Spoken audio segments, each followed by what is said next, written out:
Today, I want to talk about one very important topic when I believe say we need to discuss for this country. If you enter social media today, you go see posts where different people they try to trace their history. Some they trace their own peculiar history, while some they like to they trace the history of other people. And then they ask so many questions. Questions like, why be say certain people from certain parts of Nigeria they bear certain names and they claim say they not come from one particular tribe? I will try as much as I can to answer those questions because let me start by saying that the name that a person answers does not automatically mean that he comes from a particular ethnicity that majorly answers that name. I will say it again for emphasis because some people they not go listen where they go say, this guy don't come. Why you go talk to person they don't one kind name I not come from that tribe? I said the name that you bear does not automatically. The emphasis here is on the word automatically, which means if you bear certain names, there is the high propensity that you are from the ethnicity where that name is prominent. For example, if people here say your name na Shegun, the general assumption be say you be Yoruba. So that means there is a high propensity of you being a Yoruba person. But not be only Yorubas they bear Shegun. Ishekiris they bear Shegun. That now why I say the fact say you dey bear one particular name not mean say you automatically come from the tribe when they are associated with that name. You can have a name that is associated with a particular ethnicity, but if they trace your origin, you not necessarily come from that particular ethnicity. And so this video now to explain the reasons why these things occur in our history. I go use the example of one particular community for Isoko land. I'm not going to mention the name. This particular community, it is even a clan. It has a big community. It had some other smaller communities that are close to it. They all identify themselves as one clan. Now, this clan in Isoko in Delta State migrated from Ngbidi in Imo State. I'm sure some people will be shocked to hear that there is a full clan in Isoko whose indigenes migrated from Ngbidi. They don't speak Igbo. They don't bear Igbo names. So if name is what you want to use as a precondition to determine people's origin, there's no way you can ever establish that this particular people that I'm referring to are from Ngbidi in Imo State. So check that out. So let us soak in. These are Isokos. They speak Isoko language. It is a full clan, but originally they migrated from Ngbidi in Imo State. The moment they arrived at the scene, they found out that they were a minority. And the only way they are going to survive is to adopt the language, the tradition, and the behavioral attitude of the original people that they met there. That is how they adopted the Isoko way of life. Today, they are Isokos. But when they trace their history, they trace it to Ngbidi. So will you say they are not Igbos? Whether you like it or not, their roots go back to Ngbidi. So if they are telling you their history and they say our grandparents came from Ngbidi, it will be wrong for you to argue with them. Because see, these histories were handed over to us through oral tradition. Our parents did not acquire Western education, so they probably did not know how to document things properly, but they handed down our history to us through what is called oral tradition by word of mouth. And it is by word of mouth that this clan in Isoko were able to know that they migrated from Ngbidi. Now, generally speaking, most of the communities that are in the Isoko and Urhobo axis migrated from a place called the land of the Ogisos. Why do we call this place the land of the Ogisos? It was because the Ogiso family was the ruling house in much of the time that the Isoko and Urhobo communities migrated from that land to their present locations. And because according to oral tradition, our forefathers did not tell us the general name that that place is called.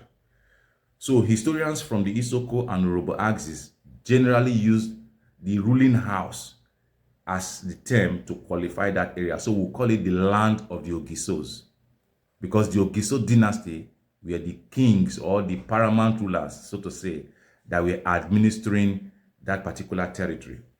The only two names that our ancestors usually mention in their oral history when they refer to this land is, they refer to a place called Aka and Udo.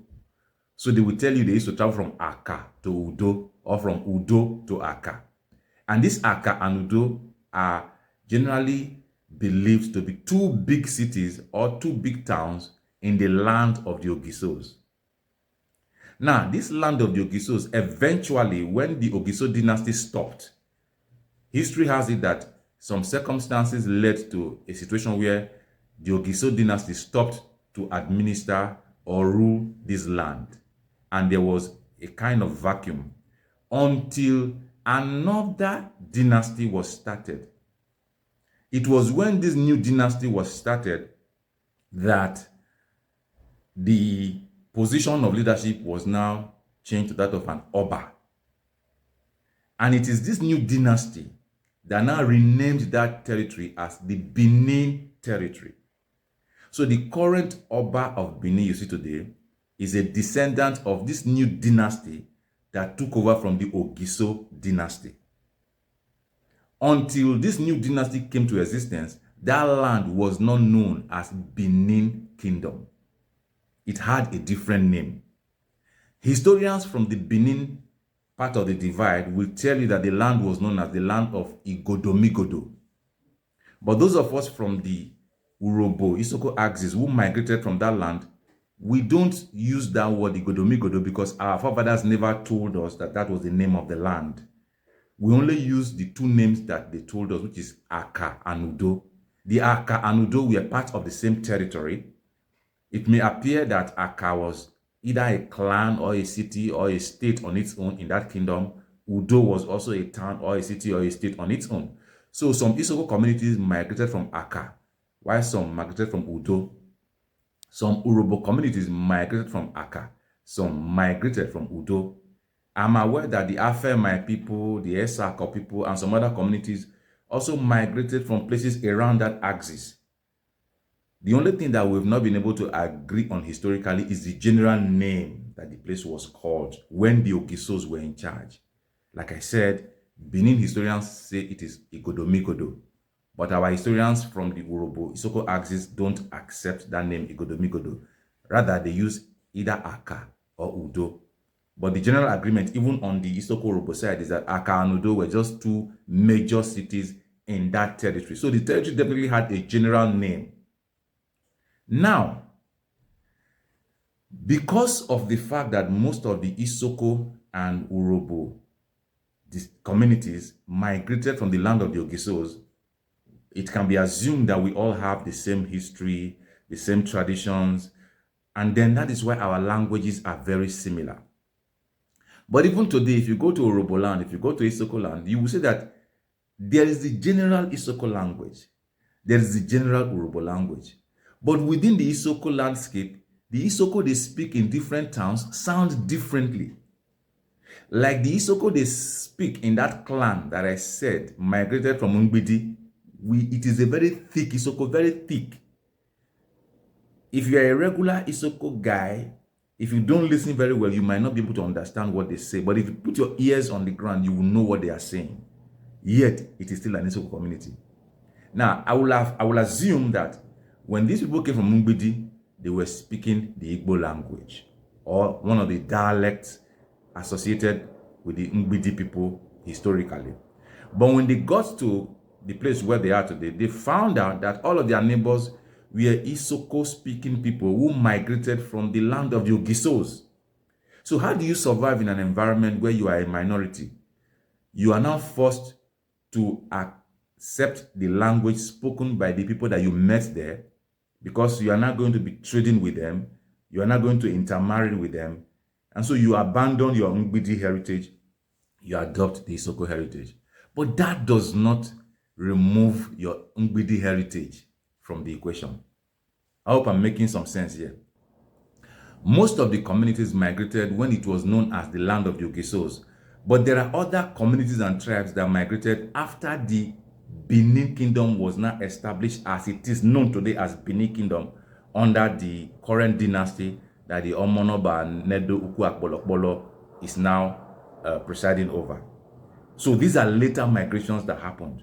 Now there is an ethnic group that did that later migration. It is generally believed that the founder of that particular ethnic group that I'm talking about was a prince in the palace in the Benin Kingdom. So he was royalty.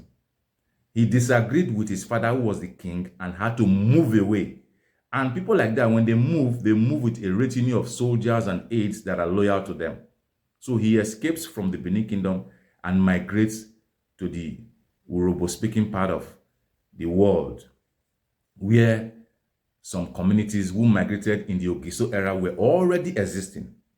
Those ones welcomed him to the scene, and he migrated to about 2 or 3 separate places and finally settled in a place where there were already some inhabitants. And because he is royalty and he had soldiers and he had an entourage that was armed to the teeth, they were able to subjugate the original owners of the land and make them subservient to him. Remember, he's a prince. He has soldiers. The original inhabitants were just farmers. They could not fight him. So he subjugated them and then compelled them to be paying taxes to him, to be subservient to him and his people. And over time, they imposed their language on the original inhabitants. And today, the language that is generally spoken in that place is a language that this prince brought to that land. The original inhabitants have forgotten about their language. So today, the entire land occupied by this ethnic group speak the language that this prince brought to the place. In other words, the original inhabitants of the land that were conquered and subjugated, they have lost their original heritage that they brought from the land of the Ogisos.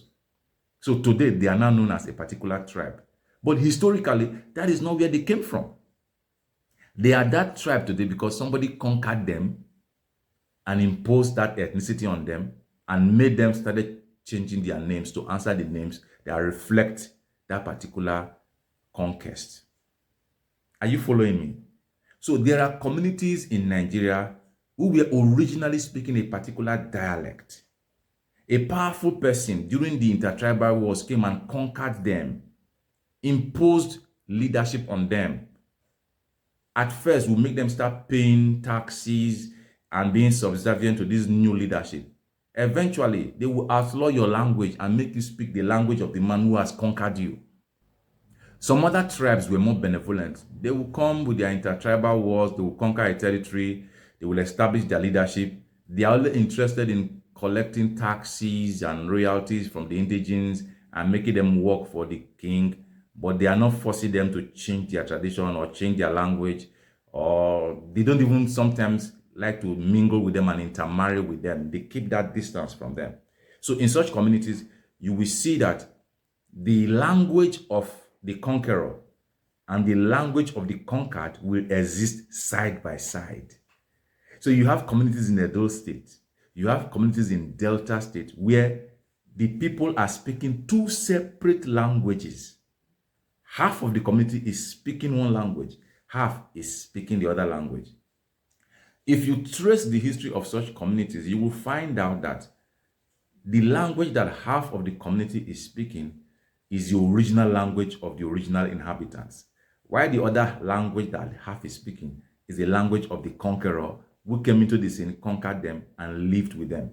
But the conqueror was nice enough not to make a law that abolished the original language or their traditions. So he allowed them to keep their traditions. And therefore, the traditions exist side by side, even till this day. So if you are now tracing the history of that community, how do you trace it? Do you trace it back to the history of the conqueror? Or do you trace it back to the history of the conquered? That is why these things are very complex. So don't assume that because somebody is bearing Shegun, he is automatically Yoruba. Or because somebody's name is Ugochukwu, then he is automatically Igbo. No. The possibility is that Ugochukwu comes from a lineage that migrated from a particular kingdom that is neither Igbo nor Yoruba, but a particular prince from a Yoruba kingdom or from an Igbo kingdom came to that community in the historical times, conquered them during the intertribal wars, and influenced them to change their ways to suit the ways of the conqueror. Let me also tell you another perspective that will shock you. There are communities in Delta State that are Igbo speaking. But when they want to crown their kings, historically in the past, they go to the old Benin Kingdom to crown their kings. Yet they are Igbo speaking communities. Have you asked yourself why? Then there are communities in the Isoko and Urhobo axis, especially the Isoko axis, who were going to Abo in the current Ukwane land to crown their kings. Meanwhile, Abo is generally believed to be an Igbo-speaking community because their language is Ukwane. It has an affectation of the Igbo dialect. Yet, you have Isoko communities that were going to Abo to crown their kings historically. You want to crown your king, you must go to Abo. See, these are things that happened historically because at every point in time during those intertribal wars, there was always a power center that reigned supreme. At some point, the entire landscape was under the Oyo Empire, which means everything you needed to do was controlled from the headquarters of the Oyo Empire. In other times, some of these areas were under the Great Benin Kingdom. That means if you wanted to crown your king, you wanted to do anything, you had to go to the headquarters of the Benin Kingdom to do that. In other times, it was the Opobo Kingdom. In other times, it was one kingdom or the other. Let me even shock you. The Igala people that you see today, that you hear, the Igalas at some point were so powerful that they were controlling a kingdom that spanned into some parts of the western part of Nigeria today as it is known. There was a time that the Igalas and the Benin Kingdom were at war. They were seizing territory from each other. Today, the Benin will encroach into the Igala Kingdom, seize some communities from them, subjugate them, and introduce the Benin way of things to them. 2 years later, the Igalas will conquer the territory back and even eat into the Edo part of the territory and control those territories. Now, if you go to some of those kingdoms and towns that were found in that trajectory that I'm narrating, you will see that there are Igala-speaking people who are living in territories that are ordinarily identified today as Igbo territories. We have Igala communities in Enugu State. We have Igala communities in Anambra State. They speak Igbo. They identify as Igbo, but they are originally Igala people. Some of them are stubborn. They retained their Igala dialect. They speak it to themselves. But because they need to relate to their Igbo neighbors and trade with them and intermarry with them, they adopted the Igbo language. So today you can almost say they are Igbo, but these are Igala people. So if today they are tracing their history to the Igala land, some people feel offended. How can you be a Meka? How can you be Chimezie and you are claiming to be Igala? These are Igalas. Take it or leave it. So the reason why I'm making this video is to let you know that, like I said from the onset, the name you answer or the language you speak does not automatically prove your origin. It is possible that the name you are bearing is like that because at some point in the history of your people, somebody very powerful came and imposed that language on your forefathers and imposed their tradition on your forefathers. It was happening during those intertribal wars. Some of you have heard about the Afonja, who was the Are Kakanfo of Yoruba land, or of the Oyo Empire. Today, they talk about the ownership of Ilorin between Afonja and the Fulanis, who were led by Sheikh Alimi. They tell you who are the real owners of Ilorin. I'm going to make a controversial statement here that people will not like. Neither Afonja nor Sheikh Alimi own Ilorin. Because before Afonja came to the scene, there were people who were living there. They are the original inhabitants and owners of the land. Afonja came there, conquered them, and made them subservient to him. Afonja came all the way from Oyo to current day Ilorin, conquered those people, subjugated them, and established his leadership over them. So how do you now say that the man who came and subjugated the original people is the owner of Ilorin? Ilorin does not belong to Afonja. Some Yorubas will not like this. Neither does it belong to the Fulanis who came later, because Afonja was even on the scene before the Fulanis. So both the Fulanis and the Afonja people, I'm sorry, Ilorin does not belong to you. There were people who were there that you conquered, that you subjugated, and took over their land. Which brings me back to what I was saying. Much of the communities around Nigeria today have a peculiar history. It is the people who are from that particular place that will tell you where they came from. So if somebody is telling you that historically we are from the old Benin Kingdom, just listen to them. That's their history. They may be speaking your language today. It does not necessarily mean that they came from you. It may mean that at some point you came, you subjugated them, you influenced them, they adopted your language, they started bearing your names, they intermarried with your children and your daughters, and somehow your tradition became the dominant one, and they couldn't help but keep the recessive tradition by the corner and adopt the dominant one. It is only few instances where you see those kind of two traditions existing side by side. And I'll use an example. There is a place called Igbanke in Edo State. I understand that half of Igbanke speak a language that you can describe as the Igbo language, very close to what they speak in Agbo, the Ika language, while half of Igbanke speak the Edoid language, something that strikes a semblance with the Esan dialect.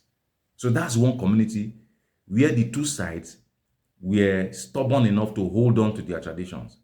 Igbanke is Igbanke, but half of Igbanke speak the Igboid dialect. The other half speak the Edoid dialect.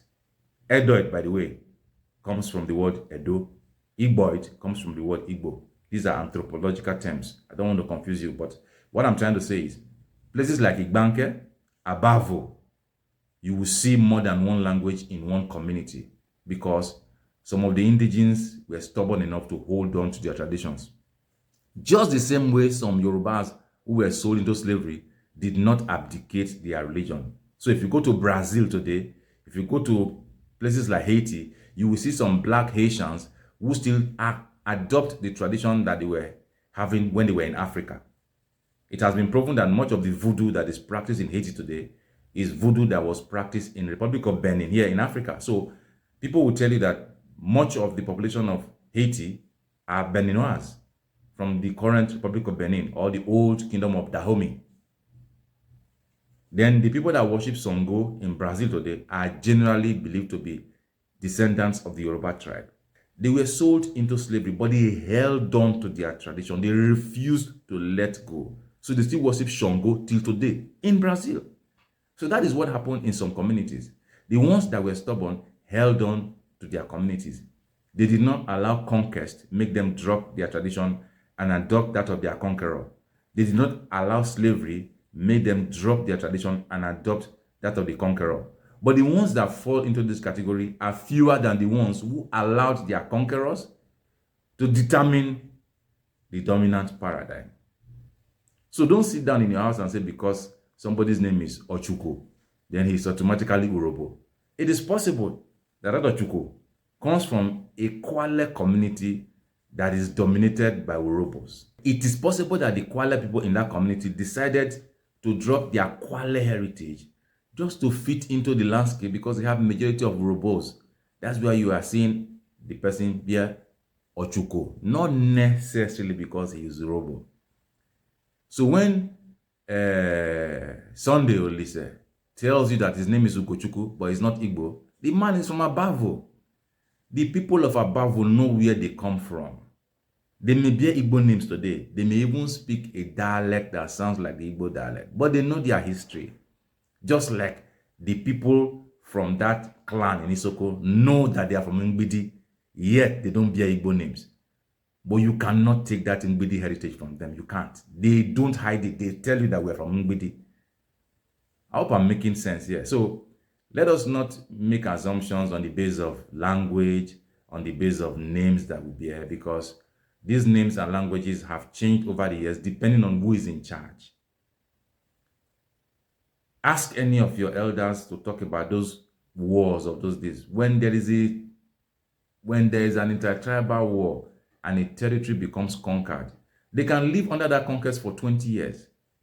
And 20 years is enough for you to forget your tradition and your language. If another tribe conquers you for 20 years and they insist that you cannot speak your language and you are afraid of them, you will drop your language and speak their language. You will stop naming your kids your own name and start naming your kids their names. And that is what was happening then. Those intertribal wars were very crude. It was the mighty subjugating the normal people. I don't want to use the derogatory word to call anybody. So let us call the ones that were subjugated normal. Then the ones that were powerful, let's call them the mighty, the high and mighty. So the high and mighty will just look for some normal people, conquer them, put them under their empire, make them pay tax to you. The tax then was not necessarily money. It could be goods. They could say that if you harvest 10 tubers of yam in your farm, you must take 4 to the palace and keep 6 for you and your family. That's your tax. If you're a fisherman and you kill several fishes, you will take your fish to the tribe that has conquered you. In most cases, some of the people from those tribes will not even work in, they will sit down and be enjoying the spoils of their labor because they had conquered you. You were a conquered people. And like I said, the ones that were nice will allow you to keep your tradition and your languages. They just wanted the spoils of war. Others were more daring. They will make a law for you not to speak your language and practice your religion or your tradition. So you have no option other than to adopt theirs. And like I said, if you do that for an extensive period of close to 20, 30 years, your tradition is lost, your names are lost. You will now be forced to adopt the tradition of the people that conquered you. But like I said, it was not always under duress. Some migrants did it voluntarily as a way of survival. If you migrate to a place where you are not many and you want to survive, you naturally will adopt the language of the majority of the people because it is that language you will use to communicate. It is that language you will use to trade. Look at Lagos today. Go to Makoko, go to some riverine communities. Majority of the people that live there are Ilajes and Ijaws. These Ijaws and Ilajes originally are mostly from Ondo, Edo, Delta, Bayelsa, and Rivers. Their great-grandfathers migrated centuries ago and came to Lagos and they settled in the coastline as fishermen. Today, most of them don't even bear Ijaw names anymore. Most of those Ilaje and Ijaw people are now bearing Yoruba names. They speak Yoruba. They have intermarried with Yorubas. So tomorrow, will you now say because they seem to have adopted the Yoruba language and the Yoruba way of life, that they are no longer Ijaws and no longer Ilajes? Will you not insist that they cannot trace their origin back to Edo or Ondo or Delta or Bayelsa? That would be very unfair. I believe, say, with what I don't talk so far, I don't make my points very clear. If this video resonates with you and you understand perfectly what I talk so, and you decide to share this video so that it could go around for us to understand these things, not tata for yanya. But if you hear and finish, it resonates with you, and you not share this video, you are a salala.